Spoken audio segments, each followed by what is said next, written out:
Paano kung sa mismong tapat ng iyong inuupahang apartment? May nilalang na naghihintay ng gabing kabilugan ng buwan? At paano kung isang gabi, ikaw mismo ang makasaksi sa isang ritual na hindi para sa mata ng tao? Sa puso ng Maynila, sa pagitan ng mga sirang poste, baradong kanal, at lumat abandonadong gusali, may mga kwentong hindi na ikinukwento. Matagal nang tahimik ang Kalye Luna.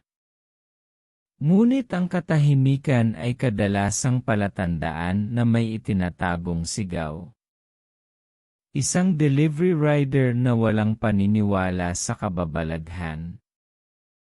Isang misteryosang babae na lumalabas lamang sa gabi. At isang gabi ng kabilugan ng buwan na magpapabago sa takbo ng kanyang buhay. Ito ang kwento ng halimaw sa lungsod.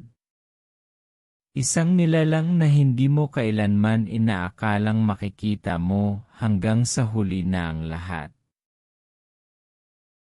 Bago natin simulan ang kwento, huwag kalimutang i-like, share, at mag-subscribe upang suportahan ang channel. Manananggal sa Maynila. Sa gitna ng mga ilaw, may nilalang na gutom sa laman. Sa pusod ng Maynila, sa isang makitid at laging matrapik na kalsada ng Santa Cruz, may matagal ng alingas-ngas tungkol sa isang nilalang na sumisibol tuwing kabilugan ng buwan.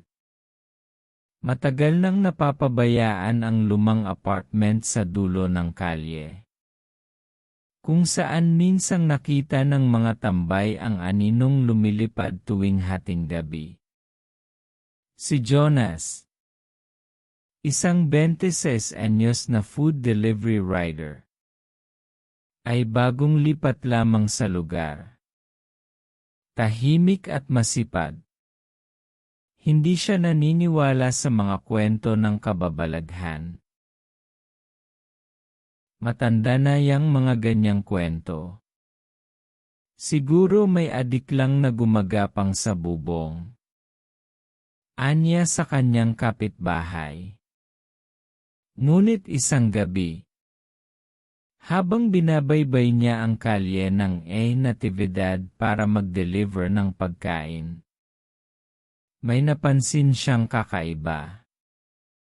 Tahimik ang paligid. Tila mas tahimik kaysa dati, walang ingay ng tricycle. Walang asong tumatahol. May malamig na simoy na dumaan sa batok niya. Na tila bulong na walang tunog. At sa gilid ng kanyang paningin, may aninong dumaan sa bubungan, hindi tao. Hindi rin hayop. Aso lang siguro yon. Bulong niya sa sarili. Ngunit nanindig ang balahibo niya nang makita niyang walang ibabang bahagi ang katawan ng nilalang. Ang kalahating katawan nito'y lumulutang sa hangin. At sa liwanag ng poste, kumikintab ang mapula nitong mata. Mabilis siyang kumabog ang dibdib at hindi niya namalayang nilalamig na ang kanyang mga palad. Nagmamadali niyang inabot ang pagkain sa customer. Halos hindi na nakapagsalita. At agad na umalis na parang may multo sa likod niya. Sa kanyang pagmamaneho pauwi, paulit-ulit na bumabalik sa isip niya ang imaheng iyon, hindi normal. Hindi basta hayop, hindi tao. Pagka-uwi, hindi siya mapakali. Kahit nakapatay na ang makina ng motor at nakahiga na siya sa kama. Parang may humahaplos sa kanyang batok. Napagdesisyonan niyang tanungin si Mang Ernesto, ang matandang janitor sa katabing gusali. Kinabukasan ng hapon habang nag-aayos ito ng mga halaman sa labas. Huwag mong baliwalain ang nakita mo, iho. Hindi yan tao. Sabay sulyap ni Mang Ernesto sa lumang apartment sa dulo ng kalye. Yan ang manananggal na naninirahan sa lumang apartment ni na Marta. Matagal na yon dito, anak. Hindi na bago ang mga ganyang kwento rito. May 2 dekada na. May mga batang nawawala. May sanggol na kinukunan sa tiyan ng buntis. Noong una, sinisi sa mga adik. Pero may mga gabi talaga na may lumilipad.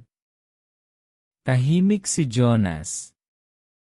Hindi niya akalain na ang matandang babaeng palaging nakaupo sa bintana ng lumang apartment mahinahon.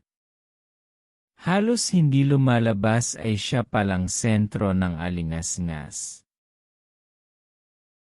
Si Marta.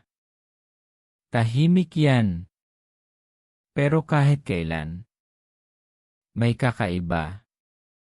20 taon na akong janitor dito. Ang kanyang ina na si Aling Maria. Kamukhang-kamukha niya. Umuwi minsan sa probinsya sa Negros. Halos 10 taon na hindi bumalik. Bigla na lang dumating si Marta makalipas ang ilang taon. Ang sabi niya anak daw siya ni Aling Maria, pero halos wala silang pinagkaiba. Para bang isang tao lang sila na hindi tumanda. Si Aling Maria ay isang tahimik na babae. Kilala sa pagiging mailap at misteryosa. Laging sarado ang kanyang bintana. Palaging may makapal na kurtina. At hindi kailanman nakita ng mga tao ang loob ng kanyang apartment. Gabi lang siya lumalabas. At kadalasan ay saglit lang. Bibili ng suka, isda, o asin sa labasan. Tapos ay agad na mawawala sa dilim. Hindi siya nakikihalubilo sa kapitbahay.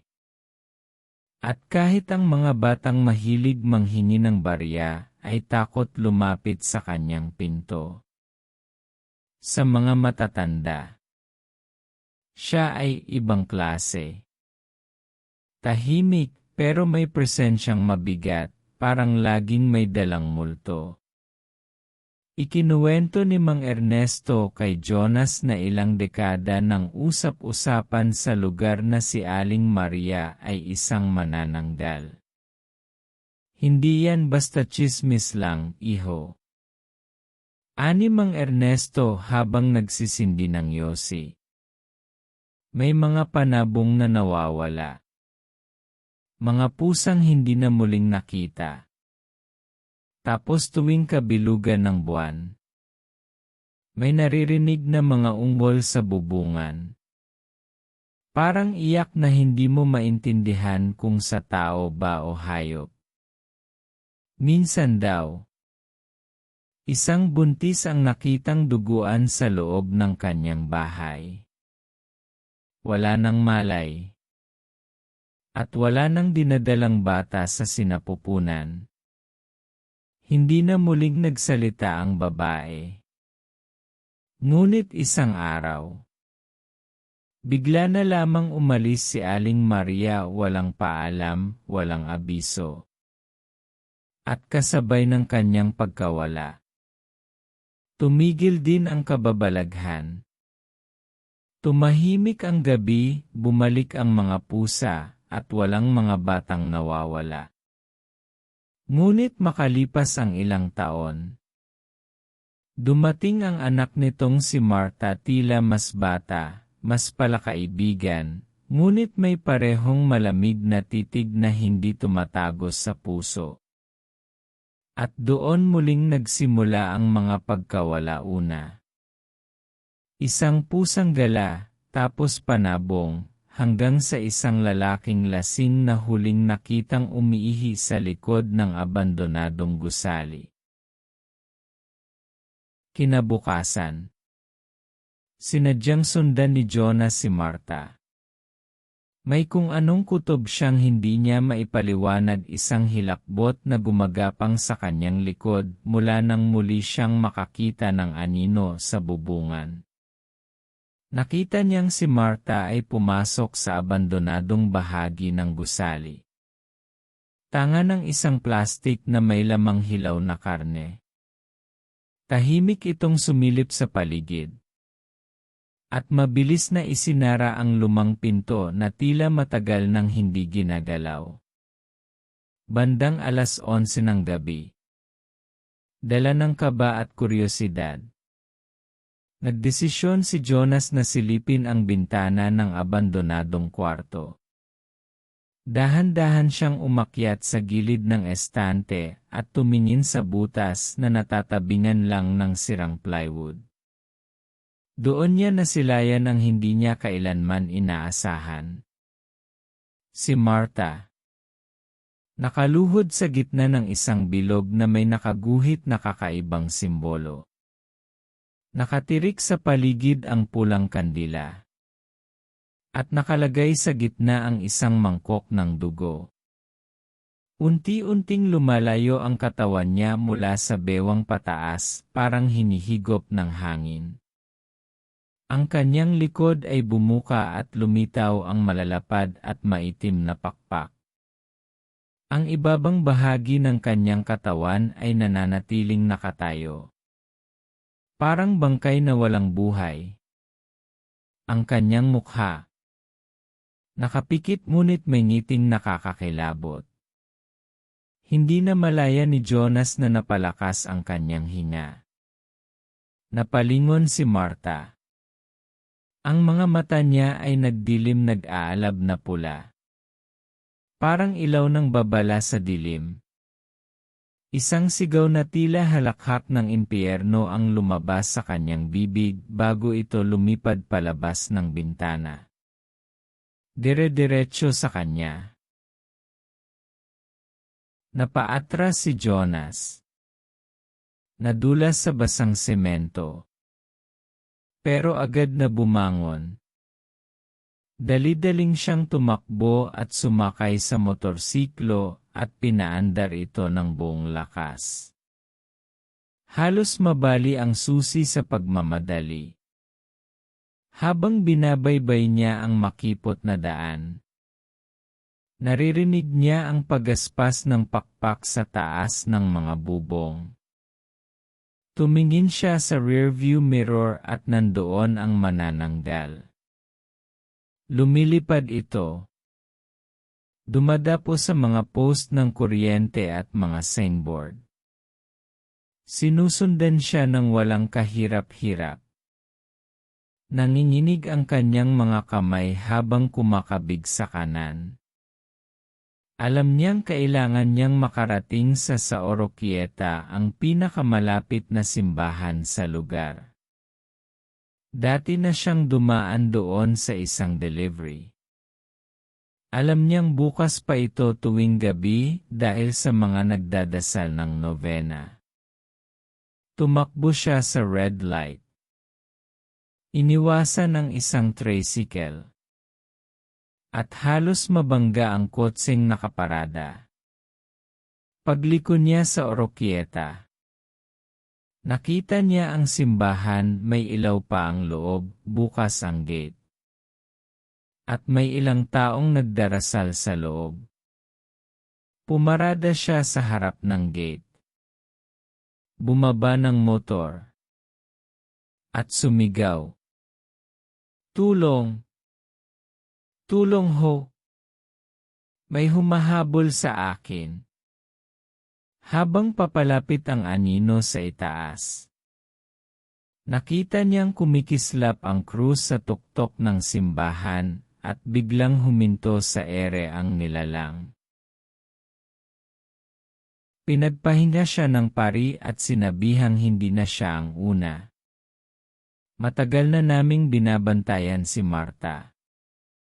Isa siya sa mga huling manananggal na natira sa lungsod. Ngunit matalino siya. Marunong siyang magtago sa ingay at ilaw ng Maynila. Nagplano silang harapin ito sa susunod na gabi ng kabilugan ng buwan. Sama-sama silang naghanda. Asin, bawang, buntot ng pagi at sagradong tubig. Ngunit pinaka-nakakatakot ay ang harapin ang nilalang na minsan niyang pinagkatiwalaan bilang ordinaryong matanda. Dumating ang gabi. Sa bubong ng lumang gusali. Muling sumibol ang kalahating katawan ni Aling Marta. Ngunit sa pagkakataong ito, handa si Jonas. Lumipad ang manananggal. Ngunit sinalubong siya ni Jonas ng sagradong tubig. Mula sa maliit na bote na ibinigay ng sakristan. Inihagis niya ang likido pataas. Pasalubong sa nilalang na pababa na sana upang sunggaban siya. Sumambulat ang banal na tubig sa pakpak ng manananggal. Nagsisigaw ito. Tila nasusunog sa bawat patak parang asido sa laman. Ang tinig nito ay umaalingaw sa buong kalsada. Parang pinaghalong sigaw ng tao at hayop. Lumipad ito paikot sa simbahan. Ngunit biglang dumating si Padre Enrique. Ang paring kilala sa Santa Cruz dahil sa kaalaman sa mga sinaunang orasyon. Nakaputi at hawak ang makintab na krus. Marahan siyang lumapit sa gitna ng kalsada habang patuloy ang pag-ikot ng nilalang sa himpapawid. Biglang lumiwanag ang krus na hawak niya. At sa pag-angat nito sa langit, bumulwak ang itim na usok mula sa katawan ng manananggal. Para itong sinusunog mula sa loob. Ang balat nito'y unti-unting pumuputok, may mga ugat na nangingitim. Parang tinutusta ng apoy na hindi nakikita. Humagulgol ang nilalang, pilit na umilad. Ngunit tila may humihila pababa sa kanya. Ang kanyang sigaw ay mas lalong sumisid sa kaluluwa ni Jonas, isang halinghing ng nilalang na alam mong hindi na tao. Nang tuluyang bumigay ang kanyang pakpak. Nahulog mula sa ere ang kalahating katawan. Bumagsak sa bubong ng dating gusali kung saan niya ginawa ang ritual. Hindi na ito gumalaw. Wala na itong lakas. Wala nang anino ng dati nitong kapangyarihan. Ngunit si Jonas ay hindi na kontento. Alam niyang kailangan nilang tapusin ito. Yung kalahating katawan niya. Kailangan nating hanapin. Ani Jonas, hingal na hingal. Bumalik sina Jonas, Padre Enrique at ang sakristan sa lumang gusali. Tahimik na ang paligid, walang kahit isang ibon o alingawngaw ng hangin. Ang silid ay napakabaho. Nalusaw na ang mga kandila at nasa gitna pa rin ng bilog ang kalahating katawan ni Marta. Nakatayo. Hindi gumagalaw. Ngunit hindi pa ito patay, humihinga pa ito ng marahan. Parang naghihintay sa muling pagsanib. Bago pa siya makabalik, sabi ng pari, kailangan natin siyang tapusin. Agad na binunot ni Jonas ang supot ng asin mula sa kanyang bag. Dahan-dahan niyang binuhusan ang asin mula sa ulo ng katawan pababa sa paa. Sa bawat patak ng asin, nanginig ang laman ng katawan. Lumabas ang makapal na usok. At may narinig silang mumunting ungol na parang galing sa ilalim ng lupa. Sinabayan ito ni Padre Enrique ng dasal. Ang kalahating katawan ay nagsimulang matunaw. Parang kandilang binuburan ng apoy. Ang balat ay kumukulubot. Ang laman ay lumalambot. At sa huling buhos ng asin sumabog ito sa isang ulap ng itim na usok. Nawala ang katawan. Wala ring naiwan kundi abo sa sahig at amoy ng nasusunog na katawan ng manananggal.